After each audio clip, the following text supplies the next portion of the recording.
Hi guys, good morning. Good morning to all my viewers sa walang sawang sumusuporta ng mga vlogs ko, video, lives at iba pa. Update muna tayo guys sa buhay OFW dito sa ibang bansa. Then, may papayo ko lang guys yung mga gusto mag-abroad as a first timer. Ito guys. Dapat guys buo yung loob natin. Marunong tayong umunawa, tiyaga, budget sa mga kasama natin. Yan. Kasi kailangan kasi yan guys, totoo lang. Kasi dito sa ibang bansa, hindi natin alam yung kapalaran natin dito. Sa totoo lang.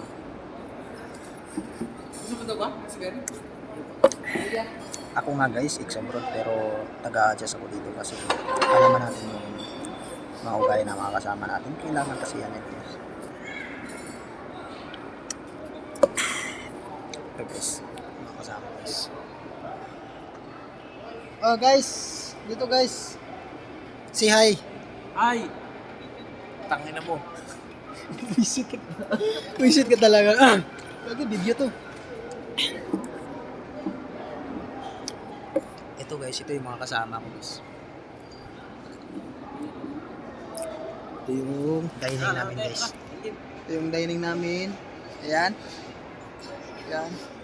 Tapos, dun sa loob guys, meron din yun guys sa loob.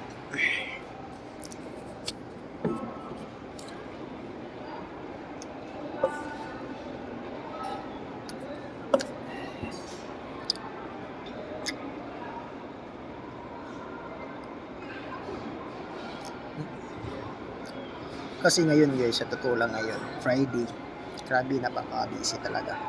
Labas-pasok talaga yung mga customer. Kasi minsan guys dito, mag-isa kami dito sa labas. Kasi yung iba nag-break. Gulong ka talaga. Pag hindi mo kaya, gulong ka talaga. Kasi madami yung table dito. 40 to 50, 50 to 49, 50 to 60. Ikaw lang mag-isa. Hindi mo kakayanin kung first timer ka. Kahit siguro ka madami yung customer, gulong talaga. Yung may papayo ko lang kung ganito yung trabaho mo sa waiter or first timer ka. Focus ka talaga sa tao natin. Tawag mo yung customer. Kung maka-additional pa sila para hindi ka matakasan. Kukunin mo ng diretso yung pera. Yan yung discarte ko guys.